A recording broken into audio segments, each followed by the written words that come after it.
ಪ್ರಿಯರೇ, ದೇವರು ಒಳ್ಳೆಯವರು, ಒಳ್ಳೆಯದನ್ನೇ ಮಾಡುವವರಾಗಿದ್ದಾರೆ.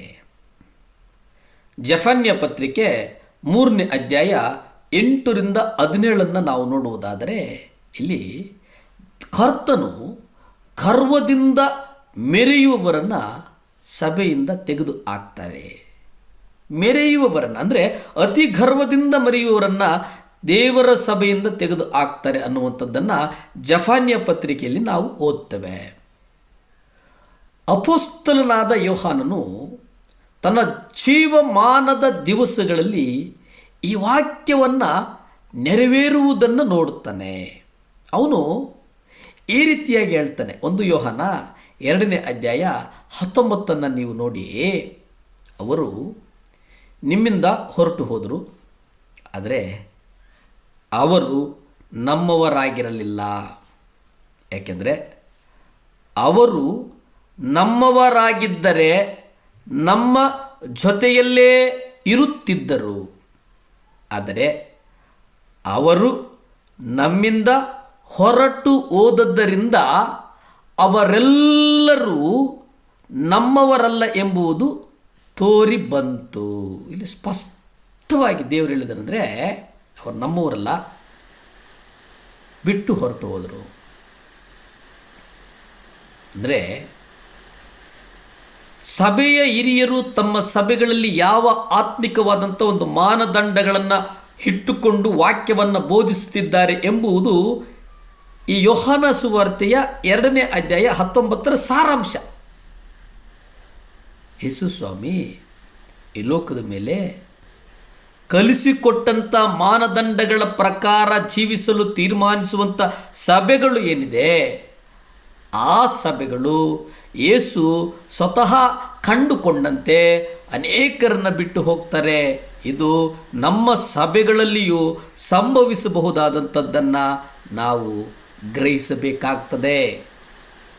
ಕೀರ್ತನೆಕಾರರಲ್ಲಿ ನಾವು ನೋಡ್ತೇವೆ, ವಿಶೇಷವಾದಂಥ ಕಾಳಜಿ, ಐಹಿಕ ಸಂಪತ್ತು, ಸ್ಥಾನಮಾನಗಳು ಇವೆಲ್ಲವೂ ನಮ್ಮ ಜೀವಿತದಲ್ಲಿ ಹಾಸುಹೊಕ್ಕಾಗಿವೆ ಅನ್ನುವಂಥದ್ದನ್ನು ನಾವು ಗಮನಿಸಬೇಕಾಗ್ತದೆ. ಆದರೆ ಕೀರ್ತನೆಕಾರರು 15ನೇ ಅಧ್ಯಾಯ 4 ನಾವು ಓದಿಕೊಳ್ಳುವುದಾದರೆ, ಅವನ ಕಣ್ಣುಗಳಿಗೆ ನೀಚನು ತಿರಸ್ಕರಿಸಲ್ಪಟ್ಟಿದ್ದಾನೆ. ಅವನ ಕಣ್ಣುಗಳನ್ನು ತಿರಸ್ಕರಿಸಲ್ಪಟ್ಟಿವೆ. ಆದರೆ ಕರ್ತನಿಗೆ ಭಯಪಡುವವರನ್ನು ಗೌರವಿಸುತ್ತಾನೆ. ಯಾರು ಕರ್ತನಿಗೆ ಭಯಪಡ್ತಾರೋ ಅವರಿಗೆ ಕರ್ತನು ಗೌರವಿಸ್ತಾನೆ. ಆಣೆಯಿಂದ ನಷ್ಟವಾದರೂ ಬದಲಾಯಿಸಿದವನು. ಅಂದರೆ ಇಲ್ಲಿ ನೋಡಿ, ಬೋಧನೆಯ ಸಾಮರ್ಥ್ಯದ ಮೂಲಕ ಹಣವನ್ನು ಬಯಸಿದರು.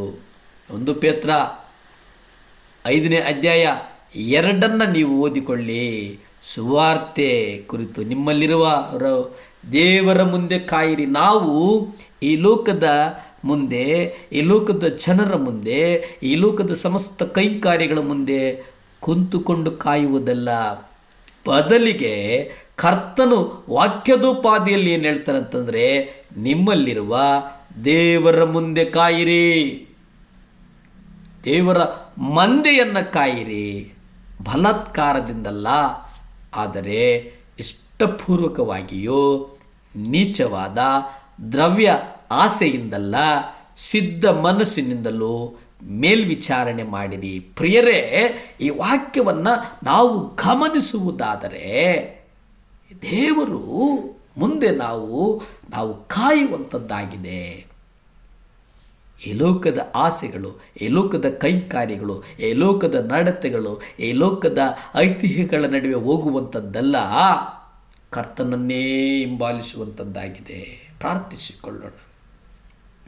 ಭೂಮಿ ಆಕಾಶಗಳನ್ನು ಉಂಟು ಮಾಡಿದಂಥ ಸರ್ವಶಕ್ತನಾದಂಥ ದೇವರ ಸ್ತೋತ್ರಪ್ಪ. ನಿಮ್ಮ ರಕ್ತ ಚೆಲ್ಲಲ್ಪಡಲಿ ಸ್ವಾಮಿ. ಯೇಸುವೆ, ವಿಶೇಷವಾಗಿ ಸ್ವಾಮಿ ಮಕ್ಕಳಿಗಾಗಿ ಪ್ರಾರ್ಥಿಸ್ತೇನೆ ಸ್ವಾಮಿ. ಗರ್ಭಫಲಗಳಿಲ್ಲದಿರುವಂಥವರಿಗಾಗಿ ಪ್ರಾರ್ಥಿಸ್ತೇನೆ ಸ್ವಾಮಿ. ಪುತ್ರ ಪೌತ್ರ ಸಂತಾನವು ಯೆಹೋವನು ಕೊಡುತ್ತ ಬಹುಮಾನ ಅಂತ ಹೇಳಿದಂಥ ದೇವರೇ, ನಿಮ್ಮ ರಕ್ತ ಚೆಲ್ಲಲ್ಪಡಲಿ, ನಿಮ್ಮ ರಕ್ತದ ಚೆಲ್ಲಲ್ಪಡಲಿ ಸ್ವಾಮಿ. ದೇವರೇ ಸಹಾಯ ಮಾಡಪ್ಪ. ದೇವರೇ ಸಹಾಯ ಮಾಡು. ಯೇಸು ಕ್ರಿಸ್ತನ ರಕ್ತದಿಂದ ವಿಶೇಷವಾಗಿ ನೀವು ಗರ್ಭಫಲಗಳನ್ನು ಕೊಡು, ಆಶೀರ್ವದಿಸು. ಯೇಸುವಿನ ನಾಮದಲ್ಲಿ ಬೇಡ್ತೇನೆ ತಂದೆ, ಆಮೇನ್.